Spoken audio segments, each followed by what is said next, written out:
আসসালামু আলাইকুম প্রিয় দর্শক ও শ্রোতাবৃন্দ, আমরা সকলেই কম বেশি ভিডিওর মাধ্যমে দেখেছি পাঁশকুড়া এলাকায় প্রবল বন্যা এসেছিল এবং বন্যার এই যে পরিস্থিতি আপনারা দেখতে পাচ্ছেন, আসল তো নদীটা এখান থেকে অনেকটাই দূর, সেখান থেকে নদী ছাপিয়ে পানি উঠেছে এবং পানিটা এসে এখানে একটা বড় রাস্তা দেখতে পাচ্ছেন, এই রাস্তায় বেঁধে গেছে।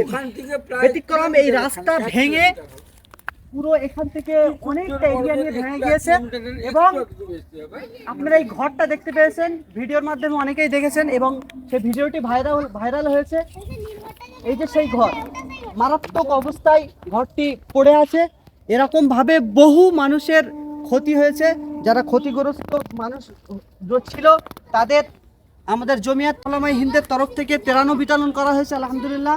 তো আপনারা পরিস্থিতি দেখতে পাচ্ছেন যে এইখান থেকে উপরের দিক দেখাও, উপরের দিকে পুরো এখান থেকে কাজ হচ্ছে, বাঁধারও কাজ হচ্ছে, এখান থেকে বাঁধা হবে। এটা অনেকটাই বেঁধে ওই দিকটা থেকেও কাজ হচ্ছে, এই দিকটা থেকেও কাজ হচ্ছে। আপনারা সকলেই এলাকাবাসীর জন্য দোয়া করবেন, আল্লাহ তাআলা তাদের আসানির সাথে রাখুক এবং তাদের যে দুর্যোগ গিয়েছে সেটাকে সহজ করে দিক।